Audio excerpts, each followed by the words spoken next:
My source tonight has spent decades working on immigration enforcement, serving as a top ICE official under President Obama, and now serving as President Trump's border czar. Tom Homan, welcome back to the show. It's great to have you. We heard from President Trump today, essentially telling reporters, talk to the lawyers when he was asked about Judge Boasberg's ruling that probable cause exists to hold officials in criminal contempt, potentially for violating his orders.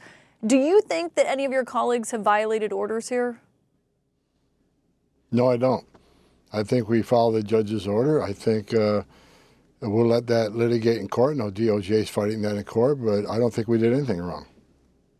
And so you're not worried about any of the conversations when it came to Judge Boasberg saying, turn the deportation flights around, and yet they continued to make their way to El Salvador? Well, you know, I think the information shows those planes were already in the air in international water, as far as I know. So I don't think we did anything wrong. According to his written order, I think we did everything by the numbers. And so you're not ultimately worried here that anyone will be held in contempt or anything like that as they continue this fact-finding investigation overall on this effort? No, I'm not concerned about it. I mean, fact-find all they want. I think the evidence is clear. I think DOJ's made a strong case, and we'll let it play out in court. I mean, as I sit here today talking to you, I don't think anybody in the administration did anything wrong. I don't think we actually violated a court order. So we have two judges here. That's Judge Boasberg's ruling that we found yesterday that the president was asked about. The other judge here, the federal judge in Maryland, Judge Zinnes, has been criticizing the government this week for what she says is doing, quote, nothing to return Kilmar Abrego Garcia to the United States. Are you personally aware of any steps that have been taken to facilitate his return to the United States? Look, I think he's a citizen of El Salvador. He's in El Salvador. He's home. He's an illegal alien with a final order of removal. He's a MS-13 member, which is now classified as a terrorist. So we removed an illegal alien, MS-13 member, who has a final order of removal issued by an immigration judge to his homeland. So should I read that as to say nothing has been done to bring him back to the United States? That's what it sounds like. I can't speak to everybody in the administration. I can just tell you what my stance is, and I think we did the right thing. I think he's where he should be, and the order of withholding that everybody keeps talking about, order of withholding is you set aside because he's a designated terrorist, which order of withholding is meaningless. I believe, according to the attorneys. And look, even if he came back, people think he's going to be released and go back to no, he's going to be detained. And he's going to be removed as per the order of removal, either to El Salvador or another country. So this person has an order of removal. He's seen two different immigration judges, and he's been ordered deported. And that's exactly what happened. I'm glad you brought that up, because that withholding removal order essentially said the one place he can't go is El Salvador, where he's from. He claimed that he was concerned he could be persecuted if he was returned. Why not simply have him return to the U.S., detain him, and then deport him to a third country? Wouldn't that be in accordance with the law? I think we're in accordance with the law. I mean, I'm not an attorney. I'm not DOJ fighting this case, but my opinion, in the years I spent doing this job, he is now designated a terrorist. The withholding orders is set aside. And we got to remember, the withholding order was issued years ago. Things have changed. El Salvador is one of the safest countries in the region because of the steps President Bukele take. You know, the gangs are no longer operating on the streets of Venezuela, in El Salvador. That's why he built that prison. So I don't think the gang danger that they once thought was there is even there anymore. So the situation has changed. It's much like temporary protected status, the TPS. That's only temporary. When the conditions in the country have changed, TPS can be ended and they can be removed to the country. But why not make that argument in court? If you think that you can make the argument that he is fine to go back to El Salvador, why not just make that argument and try to terminate that order that said that the one place he couldn't go to was the one place that he was sent to? Look, again, I'm not litigating this case to the DOJ. I think DOJ is continuing to litigate the case, but I think we're in a good stance. I think we're in a good place.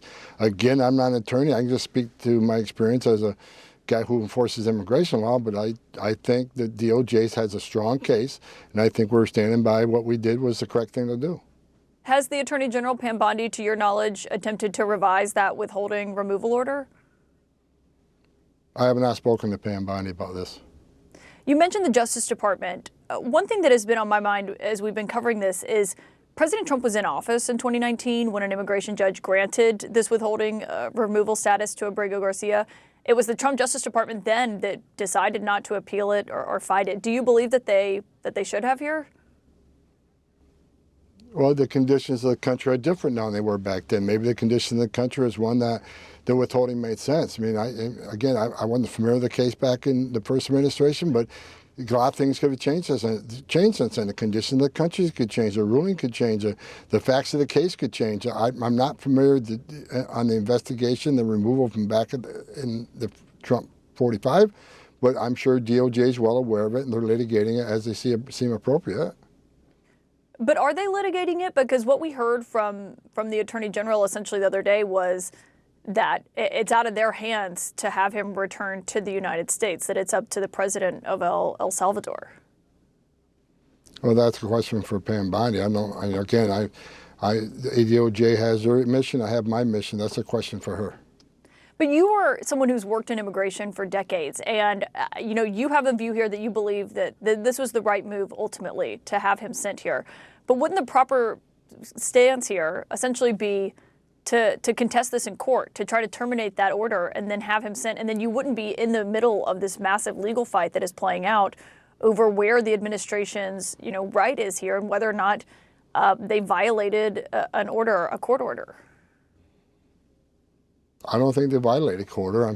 I think we did the right thing, and I think it's been litigated by DOJ, and I'll let them fight that out in court or not fight out in court. But I think we did the right thing. As far as what we should do next in judicial process or litigation, I'll leave it up to DOJ. That's their job. But of course, you are someone who is at the center of the immigration fight and deporting people who are here illegally. This one individual. How's that the center of the immigration fight and all these? It's just, Caitlin, no one asks these questions about the proper vetting of the millions of people the Biden administration pushed across the border, at least in this country illegally. No one's concerned about the vetting then. All of a sudden now everybody wants to be concerned about the vetting of people that even be deported. I mean, it seems like a one-side show, but I stand by the fact that I think things were done right with his case. He's an MS-13 gang member. He has a final order of removal. He is a designated terrorist, and he's back in El Salvador, his homeland. And anything beyond that, we'll let the courts settle on it. You say everything was done right here. And I heard Stephen Miller in the Oval Office on Monday also arguing that he was lawfully deported. But this administration has admitted in court that he was mistakenly deported, that he should not have been deported. Look, they say there's administrative error, but if you look at the case, if I look at the case as a non-attorney, just an enforcement officer, I think things were done right. Again, they're talking about, well, it might have been a paper error about the withholding, but if we look at the case, then he's designated terrorist. I think that withholding has been set aside. That is my opinion. But again, we'll let DOJ fight it out. Well, I mean, the Solicitor General, it was the third in the chain of command at the DOJ, has said that this was an error. Then I'll let them deal with it. I'm giving you my opinion. I said I'm not going to get in the middle of what DOJ is arguing in court. I'm telling you, from my stance, what we've done, I believe, is correct, and that's why DOJ is standing by the fact that what we did was right. I've seen some people look at this and say they're worried that the stance of this administration when it comes to this is that if someone is deported by accident, that they have no responsibility for them once they are in the custody of a foreign government. What would you say to that? Well, they're in the custody of El Salvador. He's an El Salvadoran national. He was born in El Salvador. El Salvador has him in custody, and El Salvador decide what happened to him. I mean, again, the El Salvadoran president made it clear he's not going to release him. So again, I'm going to go back to DOJ. They can fight this out in the courts. I'm not a part of that. I'm not an attorney. I'm not a prosecutor. So we'll let the courts, decide what the next steps will be. Even though it was a U.S. immigration judge who said the one place he can't go is El Salvador. I mean, he could have been deported literally anywhere else. Again, we can keep going back and back, but again, that was years ago. Country conditions were different. That gang no longer exists in El Salvador. He had been designated a terrorist since that time. 2 different federal judges said he's an MS-13 member. A police department said he's an MS-13 member.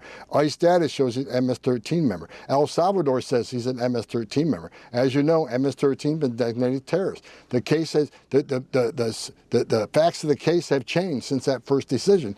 So again, I'll leave it up to the DOJ to argue that case in court, but that is where I stand, and that's my belief. Yeah, it was 6 years ago, of course, when that happened under when Trump was in office, as I noted. In her ruling, the judge here, Judge Zinnes, that I quoted of Maryland, said, quote, no evidence before the court connects Abrego Garcia to MS-13 or any other criminal organization. You just argued yourself that you believe there is evidence of that. Why has that not been included in this? Why has the administration not made that argument, not just publicly on television, but in court? Well, there is evidence. Like 2 different federal judges said he was an MS-13 member, immigration court. That's a part of the file. You know, the file's there. And I think yesterday the administration did release police reports on the subject being an MS-13 member and being involved with MS-13 activities, and even had rank within MS-13. I think some of those reports were released yesterday.